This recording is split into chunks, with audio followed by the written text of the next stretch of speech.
जी मित्रों नमस्कार। आपके अपने यूट्यूब चैनल धरतीपुत्र फाउंडेशन पर स्वागत है, अभिनंदन है, वंदन है। जो चैनल को सब्सक्राइब किए हैं उनका भी स्वागत है, और जो साथी हमारे चैनल को सब्सक्राइब ना किए हैं उनका भी स्वागत, वंदन, अभिनंदन है मित्रों। ये चैनल जो धरतीपुत्र फाउंडेशन है मित्रों, ये निःशुल्क है। ये जो प्लेटफॉर्म है आप लोगों के लिए ही तैयार किया गया है, ये निःशुल्क है, इसका कोई चार्ज नहीं है। तो अगर आप चैनल पर नए हैं तो चैनल को सब्सक्राइब कर लीजिए, शेयर करिए, लाइक करिए, कमेंट करिए। इस पर हिंदी के साथ साथ अन्य क्लासें भी उपलब्ध हैं, अवेलेबल हैं। जी हाँ मित्रों, ये आप लोगों का चैनल है। आप लोग धरतीपुत्र फाउंडेशन के परिवार हैं, फैमिली हैं, सदस्य हैं। ये गरीब मजदूर किसान का चैनल है मित्रों। तो इसीलिए ये धनानंद सर इसके जो डायरेक्टर हैं सर, तो उन्हीं का एक सपना है, एक ड्रीम है कि जो लोग पैसे के अभाव में दूर दराज नहीं जा सकते वो घर बैठे भी शिक्षा ले सकते हैं। उनका एक ड्रीम है धनानंद सर का, दिल हम जीतेंगे अपने काम से।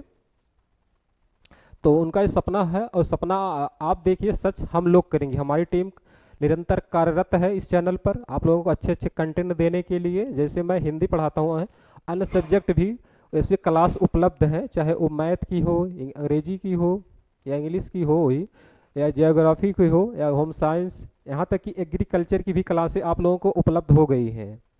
इससे आप लोगों को परीक्षा में बहुत ही महत्वपूर्ण होगा। तो मित्रों हम लोग जैसे हिंदी में आप व्याकरण, जी हाँ मित्रों, व्याकरण को पढ़ रहे थे। व्याकरण बहुत ही महत्वपूर्ण सेशन है।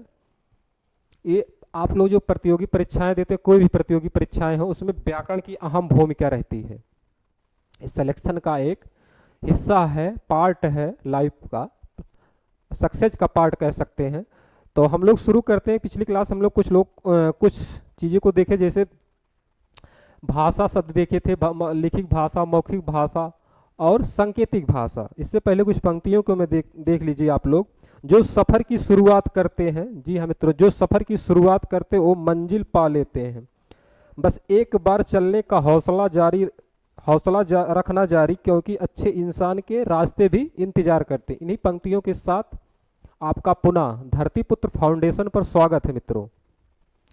तो पुनः मैं कहूँगा, चैनल पर नए हैं तो सब्सक्राइब कर लीजिए, इसका कोई चार्ज नहीं है। जी हाँ मित्रों, इसका कोई चार्ज नहीं है। तो हम लोग पिछली क्लास में क्या देखे थे? भाषा। आप लोगों को परीक्षा में पूछ लेगा एग्जामिनर कि भाषा की उत्पत्ति, भाषा किस शब्द से बना है। भाषा जो शब्द है मित्रों, भाषा हम लोग देखे थे, भाषा यही जो है, भाषा ये क्या है? संस्कृत के भाष धातु से बना है ना, पिछली क्लास हम लोग। और इसके भाषा के रूप हम लोग देखे थे। भाषा के 3 रूप होते हैं, एक सांकेतिक, एक लिखित, और तीसरा जो अंतिम है वो मौखिक हो जाएगा। लिखित में जानते हैं, जो लिख दिया ये लिखित भाषा हो गई, और जो आप लोगों के बीच में संवाद कर रहा हूँ कैमरा के माध्यम से, ये मौखिक भाषा है। प्रेसिस जो हो रही ये मौखिक भाषा हो गई। और सांकेतिक आप लोग जानते हैं, जो इशारों में समझाया जाता है, चाहे वो नेत्र के माध्यम से, चाहे दिल की बात दिल से समझते हैं, या इशारों में जो समझाते हैं, वो सांकेतिक भाषा हो गई। ये वही लोग समझ पाएंगे जो संकेत में जीते हैं। जी हाँ मित्रों, तो हम लोग देखेंगे दी यहाँ ध्वनि, वर्ण, अक्षर, शब्द, इसको पढ़ते। जैसे क्या है ध्वनि, क्या है? ध्यान के कोई संकेत या लिखित हम नहीं करते। जैसे मैं बोल रहा हूँ, इसकी कोई रूप स्वरूप नहीं होगा। जब इसे हम लिखेंगे तो वही वर्ण हो जाता है, वर्ण या अक्षर। वर्ण के बाद फिर शब्द बनता है, शब्द के बाद फिर पद, पद के बाद फिर वाक्य बनता, वाक्य के बाद अनुवृत्ति बनती है। तो हम लोग धीरे धीरे एक एक चीजों को देखेंगे और अच्छे से पढ़ेंगे। जी हाँ मित्रों, तो हम लोग धीरे धीरे एक चीज को देखेंगे और अच्छे से पढ़ेंगे।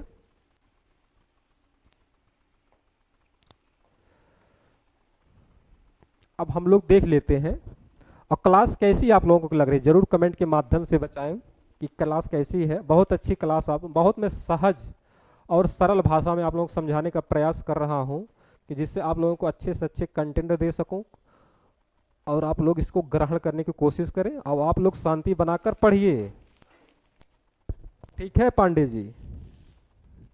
चलिए हम लोग अब शब्द देखते हैं। जी हाँ मित्रों, हम लोग जैसे हिंदी भाषा की उत्पत्ति थी, उसमें हम लोग शब्द को पहुंचे थे, शब्द।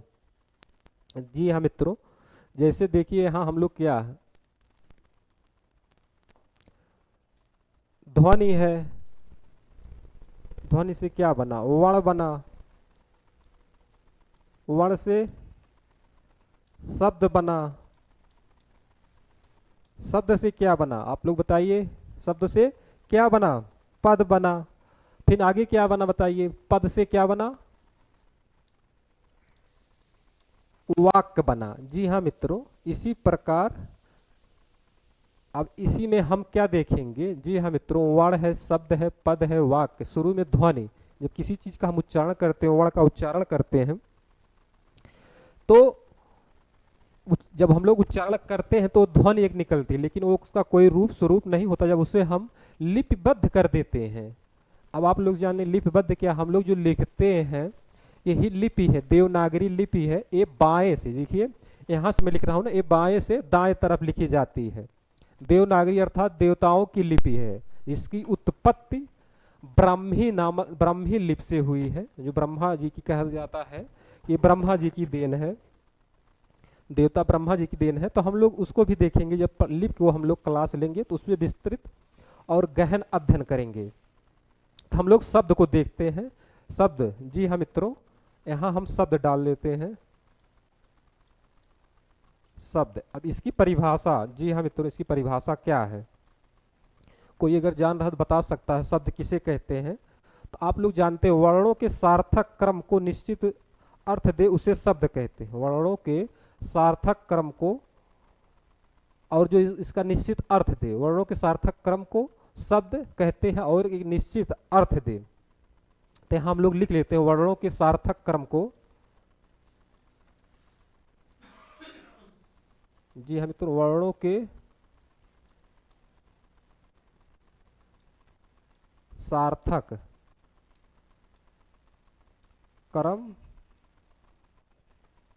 क्रम को और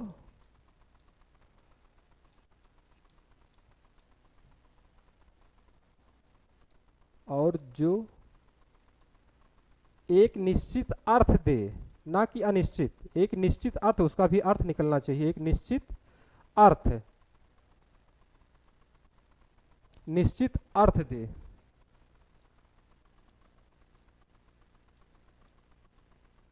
अर्थ दे उसे क्या कहते हैं? जी हाँ मित्रों, आप लोग देखिए, वर्णों के सार्थक क्रम को और जो एक निश्चित अर्थ दे उसे क्या कहते हैं? शब्द कहते हैं। आप लोग सही बता रहे हैं। उसे क्या कहते हैं? उसे अर्थ दे उसे शब्द कहते हैं, उसे शब्द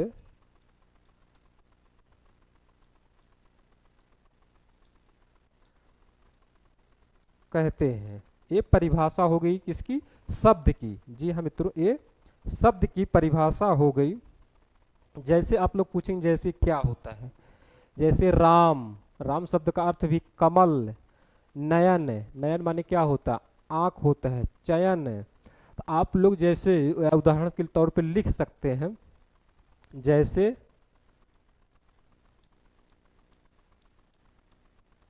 जैसे क्या हो जाएगा? कमल,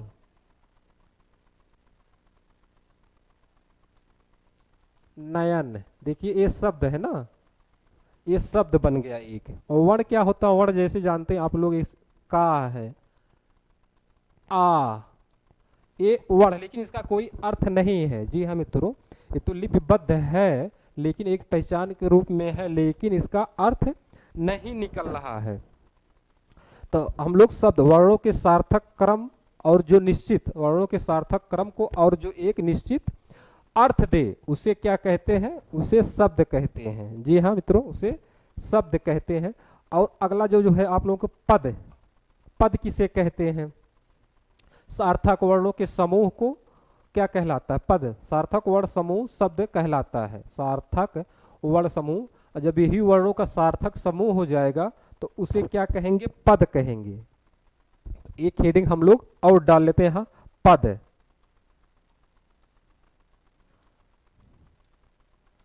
जी हाँ मित्रों, पद किसे कहते हैं? अगर कोई जानत बता सकता है, पद वर्णों के सार्थक, सार्थक वर्ण शब्द समूह को क्या कहते हैं? वर्ण, इसे पद कहते हैं। तो हम लोग देख लेते हैं सार्थक वर्ण समूह शब्द, सार्थक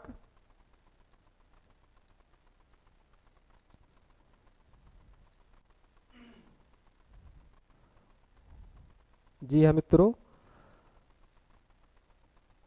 अगर कोई समस्या तो आप लोग कमेंट के माध्यम से भी सूचित कर सकते हैं कि समझ में नहीं आ रहा है। सार्थक वर्ण शब्द, सार्थक वर्ण समूह शब्द कहलाता है। सार्थक वर्ण शब्द समूह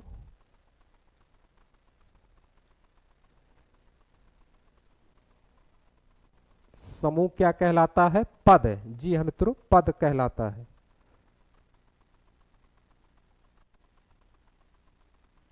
पद कहलाता है। जैसे आप लोग कमेंट के माध्यम से बताइए, जैसे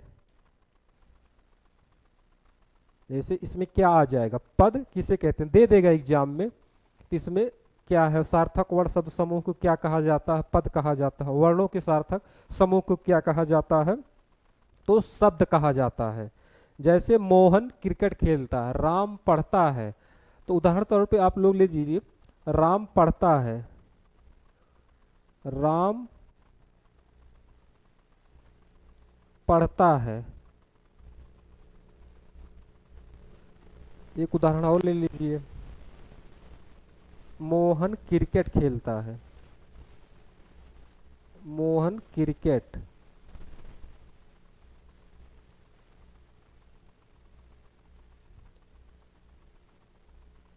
समझ में आ रहा ना? खेलता है।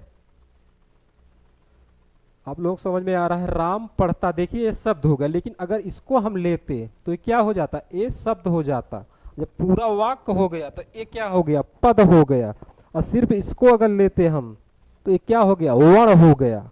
ठीक, समझ में आ गया ना? एक बार देख लीजिए आप लोग। आप लोग समझ में आ रहा है? शांति बनाए रखें और आगे देखें। अब अगला क्या आ जाता है? वाक्य। जी हाँ मित्रों, हम लोग अब शब्द पद अब वाक्य पे पहुंच गए हैं। शब्द को हम लोग पढ़ लिए, पद को पढ़ लिए, वर्ण को जानते हैं, और इसके बाद वाक्य आ गया। वाक्य किसे कहते हैं? दो या दो से अधिक शब्दों के सार्थक समूह से, दो या दो से अधिक शब्दों के सार्थक समूह को क्या कहते हैं? वाक्य कहते हैं। समझ में आ रहा आप लोगों को? देखिए ठीक, अच्छी बात है। आगे हम देखते हैं, अगला जो हो जाएगा वाक्य। एक हेडिंग आप लोग पढ़ेगा वाक्य, बहुत ही महत्वपूर्ण है, एग्जाम में पूछा गया है और पूछे जाने योग्य है आगे वाली परीक्षाओं में। वाक्य, वाक्य किसे कहते हैं? परीक्षक पूछ सकता है ना, उसकी इच्छा परीक्षक का नाम है, जो इस दूसरे की इच्छा के अनुसार। आप लोग परीक्षा, परीक्षा परिधन इच्छा, पर माने दूसरे इच्छा अनुसार, जो दूसरे की इच्छा अनुसार चलते हैं। और पेपर जो सॉल्वर या सेटर जो सेट करते हैं, तो दिमाग में उनके क्या चल रहा है, प्रेजेंट ऑफ माइंड में किस प्रकार वो पेपर बना देते हैं। इसलिए आप लोग हर तरह से, सर्वांगीण तरह से तैयार रहिए। कोई भी क्वेश्चन आए उसको सॉल्व करिए आगे, जिससे अच्छे से अच्छे आप लोगों को नंबर मिले, और साथ ही सफलता की एक सीढ़ी, एक कदम और आप आगे बढ़े। जैसे कहा जाता, try try again you will get success. वैसे तो मैं हिंदी का टीचर हूँ, लेकिन एक कहावत इंग्लिश में है, try try again we will get success. बार बार के प्रयास से सफलता मिल ही जाती है। आप लोग कंटिन्यू निरंतर प्रयास करते रहिए। बाकी तो हमारी टीम, ये संस्थान, ये चैनल आप लोगों के लिए समर्पित है। आप लोग इसके हिस्सेदारी करें, या परिवार भी बन चुके हैं इस चैनल के। तो वाक्य हम लोग देखें, दो या दो से अधिक शब्दों के सार्थक समूह के। यहाँ लिख लेते हैं हम लोग, दो या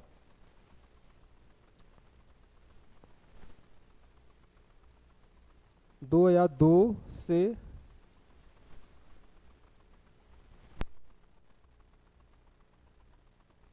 अधिक। जी हाँ बताइए, अगर कोई जान रहा है बता सकता है। बिल्कुल बिल्कुल, दो या दो से अधिक शब्दों के सार्थक समूह के, दो या दो से अधिक। जी हाँ मित्रों, शब्दों के सार्थक। ठीक है, आपका आंसर शब्दों के, दो या दो से अधिक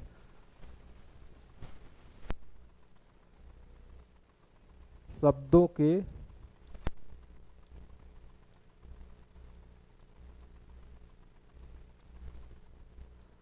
सार्थक।